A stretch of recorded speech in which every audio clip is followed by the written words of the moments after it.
Em nome do Pai que me criou, do Filho que me resgatou, do Espírito Santo que me santificou. Divina vontade, reina na minha vontade. Ó minha mãe, eu te amo e tu me amas. Dai-me um gole da vontade divina, minha alma.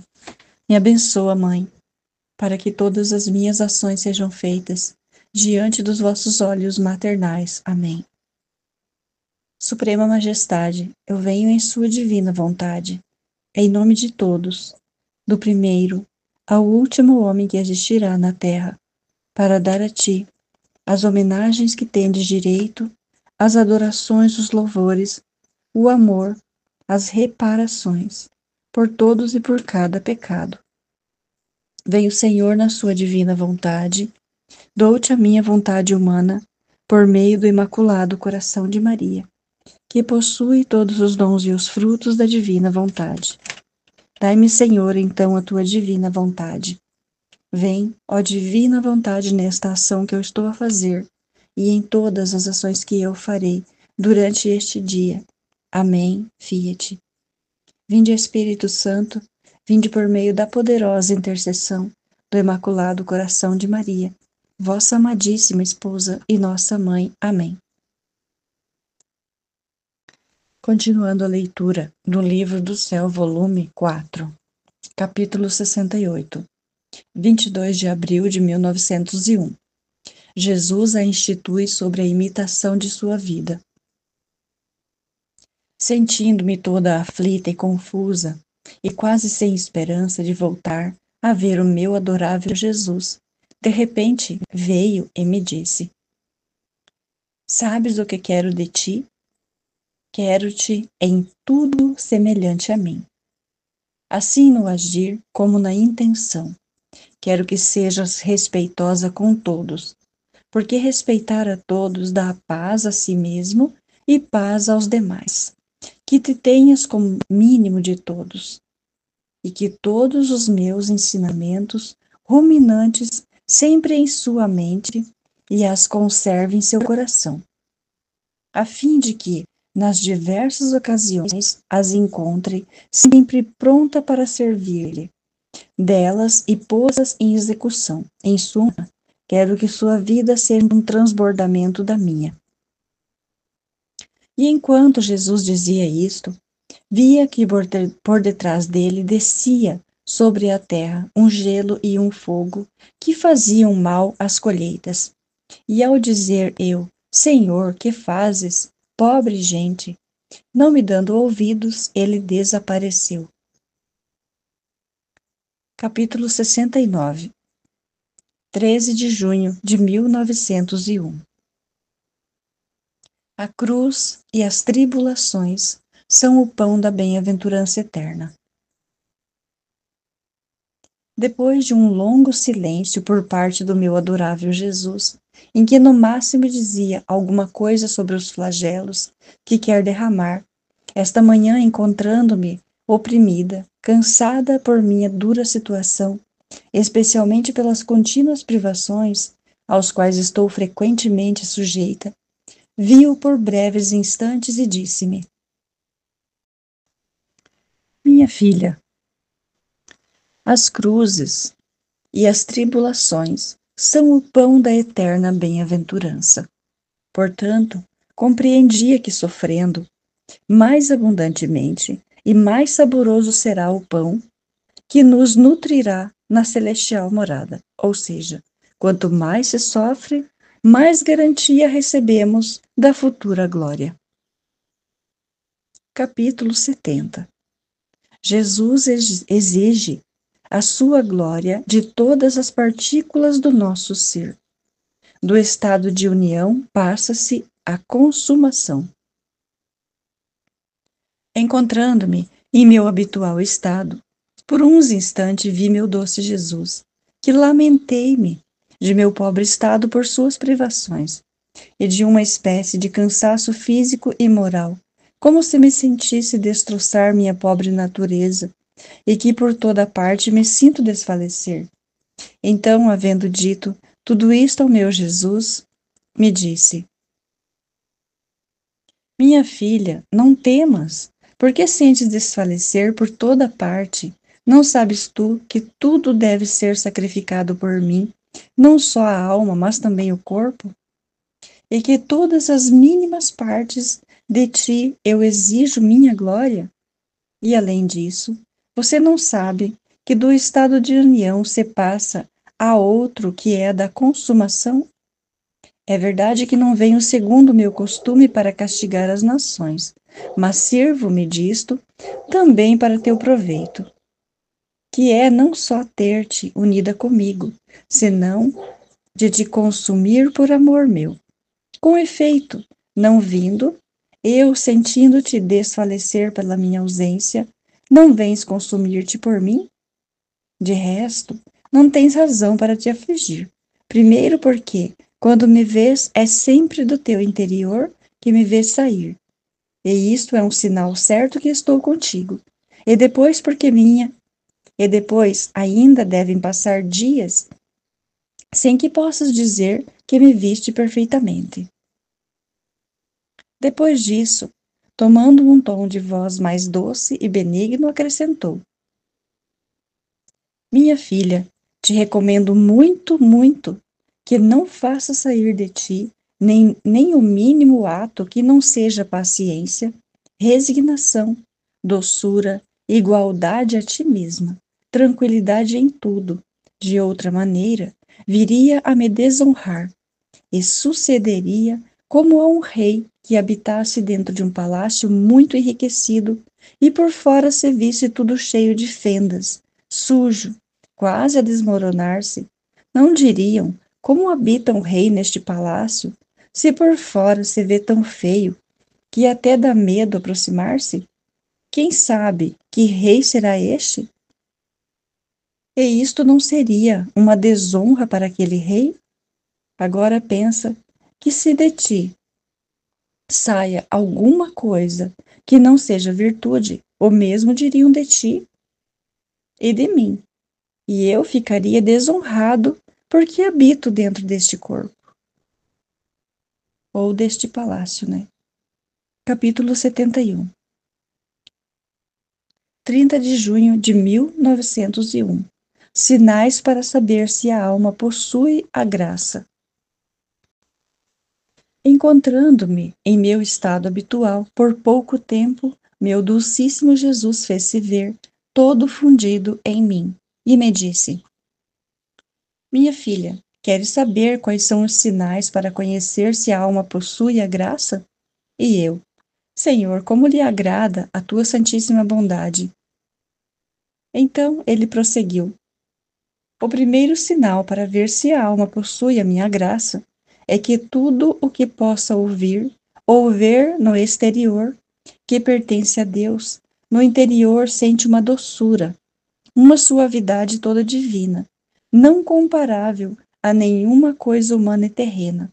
Acontece como a uma mãe, que mesmo ao respirar, a voz conhece ao parto de suas vísceras na pessoa de um filho e se alegra de alegria. Ou como a duas íntimas amigas que conversando manifestam reciprocamente os mesmos sentimentos, inclinações, alegrias, aflições, e encontrando esculpidas uma na outra suas mesmas coisas, sentem prazer, gozo e tomam-se tanto amor que não sabem separar-se. Assim, a graça interior que reside na alma, ao ver exteriormente o parto de suas próprias entranhas, ou seja, ao encontrar-se naquelas mesmas coisas que formam sua essência, acoplam-se e faz sentir na alma tal alegria e doçura que não se sabe expressar. O segundo sinal é que o falar da alma que possui a graça é pacífico e tem virtude de lançar nos outros a paz, tanto que as mesmas coisas ditas por quem não possui a graça não produzem nenhuma impressão e nenhuma paz, enquanto que ditas por quem possui a graça operam maravilhosamente e restituem a paz às almas. Além disso, minha filha, a graça despoja a alma de tudo, e da humanidade faz um véu para estar coberta, de modo que, quebrado esse véu, se encontra o paraíso na alma de quem a possui. Então, não é maravilha se nessa alma se encontra verdadeira humildade, obediência e demais, porque dela não fica outra coisa que um simples véu, e vê com clareza que dentro dela está toda a graça que obra e que lhe tem em ordem todas as virtudes e a faz estar em contínua atitude para Deus. Capítulo 72. Jesus é o princípio, o meio e o fim de todos os desejos. 5 de julho de 1901. Estando com temor sobre o estado de minha alma, de improviso veio meu amável Jesus e me disse: Minha filha, não temas, porque eu sou o princípio, o meio e o fim de todos os desejos. Com essas palavras me acalmei em Jesus. Seja tudo para a glória de Deus e bendito o seu santo nome. Capítulo 73. 16 de julho de 1901. O princípio do mal no homem. Diferença entre o amor de Jesus e o amor humano. Para entrar no céu, a alma deve estar toda transformada em Jesus. Depois de vários dias de privação, esta manhã dignou-se a transportar-me para fora de mim mesma. Agora, encontrando-me diante de Jesus bendito, via muita gente e os males da geração presente. O meu adorável Jesus olhou para eles com compaixão e dirigiu-se a mim e disse: Minha filha, queres saber de onde começou o mal no homem? O princípio é que o homem, assim que se conhece a si mesmo, ou seja, começa a adquirir o uso da razão, diz a si mesmo: eu sou algo, e acreditando alguma coisa, separa-se de mim. Não confia em mim, que sou o todo, e toda a confiança e força a tomada de si mesmo, e disso acontece que perde até todo o bom princípio. E perdendo o bom princípio, qual será o seu fim? Imagine-o você mesma, minha filha. Depois, separando-se de mim, que contenho tudo de bom, tudo bem, o que pode esperar de bem o homem, sendo ele um oceano de mal? Sem mim tudo é corrupção, miséria e sem nenhuma sombra de verdadeiro bem. E esta é a sociedade presente. Eu, ao ouvir isto, sentia tal aflição que não sabia expressá-la. Mas Jesus, querendo consolar-me, transportou-me para outro lugar. E eu, encontrando-me sozinha com meu amado Jesus, disse-lhe: Dize-me, amas-me? E ele: Sim. E eu: Não estou contente com o sim só. Gostaria que me explicasses melhor quanto me amas. E ele: É tanto o meu amor por ti, que não só não tem princípio, mas não terá fim. E em estas duas palavras podem compreender quão grande, forte e constante é o meu amor por ti. Considerei tudo isto por um pouco de tempo, e via um abismo de distância entre o meu amor e o dele. E toda confusa disse: Senhor, que diferença entre o meu amor e o teu? O meu não só tem princípio, mas no passado vejo vazios na minha alma e não te ter amado. E Jesus, compadecendo-me toda, me disse: Amada minha, não pode haver igualdade entre o amor do Criador e o da criatura. Porém, hoje quero dizer-te uma coisa que te será de consolação e que não tens entendido. Deves saber que cada alma, durante todo o curso de sua vida, está obrigada a me amar constantemente, sem nenhum intervalo. E não me amando sempre, ficam na alma tantos vazios por quantos dias, horas, minutos deixou de me amar. E ninguém poderá entrar no céu se não tiver preenchido estes vazios, e só poderá preenchê-los ou me amando duplamente o resto de sua vida, ou, se não os atingir, encherá a força de fogo no purgatório. Agora, que quando estás privada de mim, a privação do objeto amado faz duplicar o amor, e com isto vens a preencher os vazios que há em tua alma. Que lindo, meu Deus. Depois disto lhe disse: doce bem meu, me deixe ir junto contigo ao céu. E se não queres para sempre, ao menos por um pouco, te peço, me responda. E ele me disse: não sabes tu que para entrar nessa bem-aventurada morada, a alma deve estar toda transformada em mim, de maneira que deve aparecer como outro Cristo? De outra maneira, que papel faria no meio dos outros bem-aventurados? Você mesma teria vergonha de estar junto com eles. E eu? É verdade que sou muito ao contrário de ti, mas se quiseres, podes transformar-me tal. Então, para me contentar, me encerrou toda nele, de modo que não me via mais a mim mesma, mas a Jesus Cristo. E neste modo nos elevamos ao céu. Chegamos a um ponto que nos encontramos diante de uma luz indescritível. Diante daquela luz se experimentava nova vida, alegria insólita, jamais sentida. Como me sentia feliz! Parecia que me encontrava na plenitude de toda a felicidade. Agora, enquanto nos adentramos nessa luz, eu sentia temor. Teria querido louvá-lo, agradecê-lo, mas não sabendo o que dizer, recitei 3 Glória ao Pai. E Jesus respondia junto comigo. Mas logo terminadas, como relâmpago, me encontrei na mísera prisão do meu corpo. Ah, Senhor, como é tão pouco Senhor, como é que tão pouco durou minha felicidade? Parece que é muito duro o barro do meu corpo, pois é preciso muito para romper-se, e impede a minha alma de sair desta miserável terra. Mas espero que algum golpe impetuoso o queira não só romper, mas pulverizar. E então, não tendo já casa onde possamos estar, tenha compaixão de mim e me acolha para sempre na morada celestial. Capítulo 74. 20 de julho de 1901. Como é doce a Jesus a voz da alma.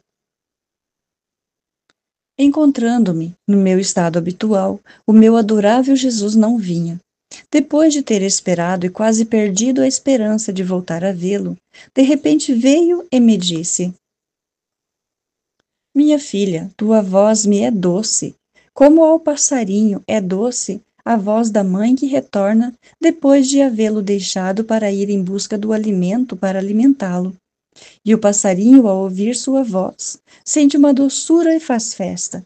E depois de que a mãe lhe põe o alimento na boca, aconchega-se todo e se esconde debaixo da asa materna para aquecer-se, livrar-se das inclemências do tempo e tomar repouso seguro. Oh, como lhe parece querido e agradável o passarinho, este estar sob a asa materna. Assim é você para mim. É asa que me aquece-me, repara-me, defende-me e faz-me ter seguro repouso. Oh, como me é querido e agradável estar debaixo desta asa. Dito isto, desapareceu, e eu fiquei toda confusa e cheia de vergonha, sabendo tão mal. Mas a obediência quis aumentar minha confusão, querendo que escrevesse isto. Seja feita sempre a santíssima vontade de Deus. Capítulo 75. 23 de julho de 1901. Jesus fala da sua vontade e da caridade. Encontrando-me com muitas dúvidas sobre meu estado, ao vir meu adorável Jesus me disse: filha, não temas. O que te recomendo é que esteja sempre uniformizada a minha vontade.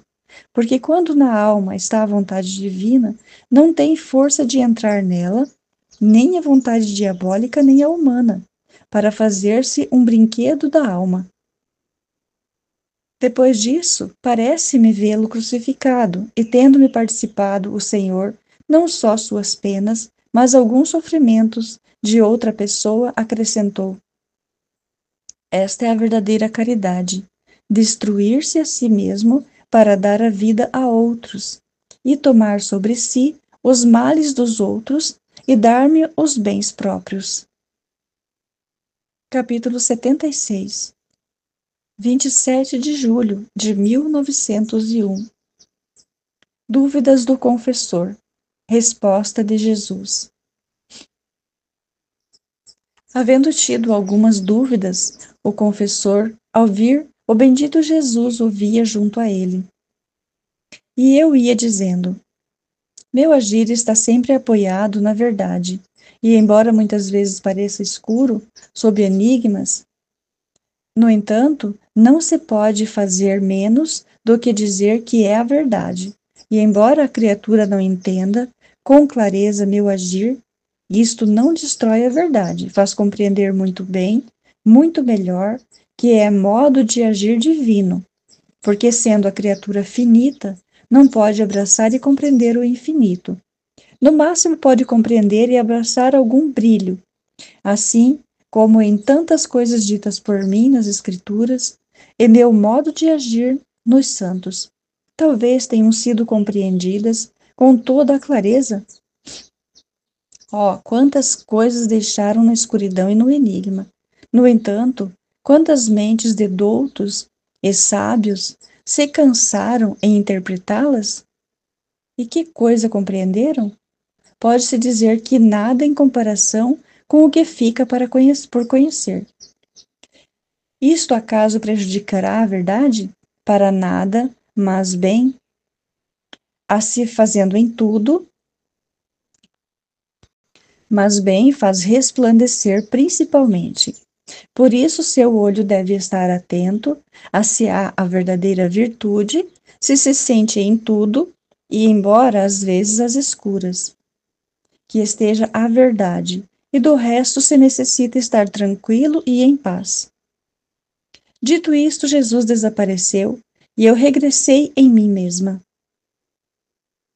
Capítulo 77.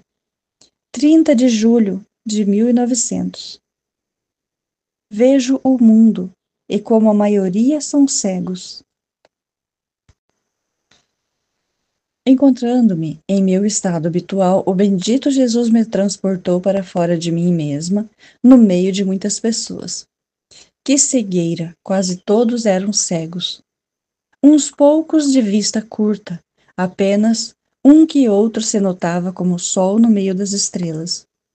De vista agudíssima, todo concentrado no sol divino, e esta vista lhe era concedida porque a tinha fixa na luz do verbo humanado.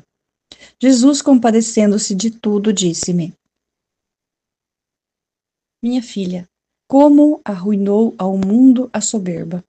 Chegou a destruir essa pequena luz de razão que todos levam consigo desde que nascem, mas devem saber que a virtude que mais exalta Deus é a humildade, e a virtude que mais exalta a criatura diante de Deus e diante dos homens é a humildade. Dito isto, desapareceu.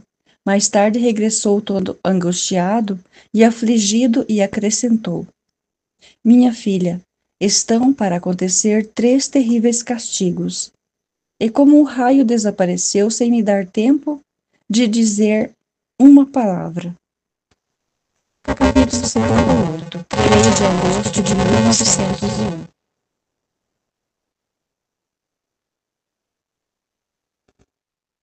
Esse não tem um título. Não, tem sim, perdão. A alma que possui a graça tem poder sobre o inferno, sobre os homens e sobre Deus. Esta manhã meu adorável Jesus não vinha, e depois de muito esperar, veio a Virgem Mãe, conduzindo-o quase à força, mas Jesus fugia. Então a Virgem Santíssima disse-me: Minha filha, não te canses de lhe pedir, mas se importuna.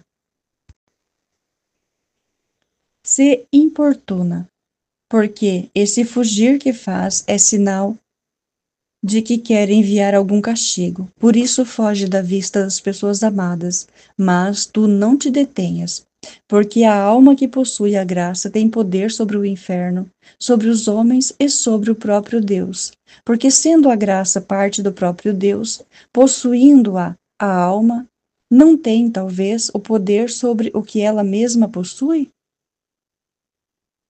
Então, depois de muito esperar, obrigado pela mãe rainha e importunado por mim, veio, mas com um aspecto imponente e sério, de modo que não me atrevia a falar. Não sabia como fazer para lhe tirar aquele aspecto tão imponente. Pensei começar a falar com disparates, dizendo-lhe: Meu doce bem, amemo-nos. Se não nos amamos nós, quem nos deve amar? E se você não se contentar com o meu amor, quem será capaz de te contentar?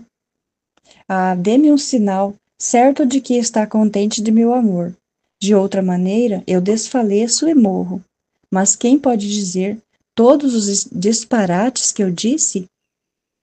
Eu acho que é melhor ignorá-los, mas com isso, parece que eu consegui tirar aquele ar imponente que eu tinha. E ele me disse: Só estarei contente de teu amor quando este superar o rio da iniquidade dos homens. Por isso, pensa em aumentar teu amor, porque assim mais estarei contente de ti. Dito isto, desapareceu. Capítulo 79. 5 de agosto de 1901. Como as mortificações são os olhos da alma. Encontrando-me em meu habitual estado, meu bendito Jesus tardava em vir e eu me sentia morrer pela pena de sua privação, quando de improviso veio e me disse: Minha filha, assim como os olhos são a vista do corpo, assim a mortificação é a vista da alma. Assim que a mortificação se pode dizer olhos da alma, e desapareceu. Capítulo 80. 6 de agosto de 1901. O amor dos bem-aventurados é propriedade divina, mas o amor dos viadores é propriedade que está em ato de fazer aquisição dele.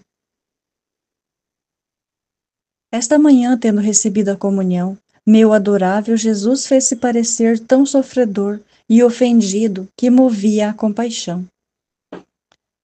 Eu o estreitei a mim e lhe disse: Doce bem meu, quão amável e desejável és, como é possível que os homens não te amem, mas sim te ofendem? Amando-te tudo se encontra, e o amar-te contém todos os bens, e não te amando, tudo bem nos desaparece. Porém, quem é aquele que te ama? Mas, doce tesouro, amadíssimo, faz a um lado as ofensas dos homens, e por outro pouco desafoguemo-nos no amor. Então Jesus chamou toda a corte celestial para ser espectadora do nosso amor e disse: O amor de todo o céu não seria suficiente pagamento, nem me faria feliz, se não estivesse o teu unido. Muito mais que esse amor é propriedade minha que ninguém me pode tirar. Mas o amor dos viadouros é como propriedade que estou em ato de adquirir. E como minha graça é parte de mim mesmo, se entrar nos corações, sendo meu ser ativíssimo, os viadores podem negociar com o amor, e este comércio engrandece as propriedades do meu amor. E eu sinto tal gosto e prazer que, faltando-me, este ficaria amargo. Por isso é que, sem o seu amor, o amor de todo o céu não me deixaria plenamente contente. E você deve saber negociar bem com o meu amor, porque amando-me em tudo me fará feliz e contente. Quem pode dizer como fiquei espantada ao ouvir isto, e quantas coisas compreendia sobre este amor, Mas minha língua se volta balbuciante, por isso ponho ponto.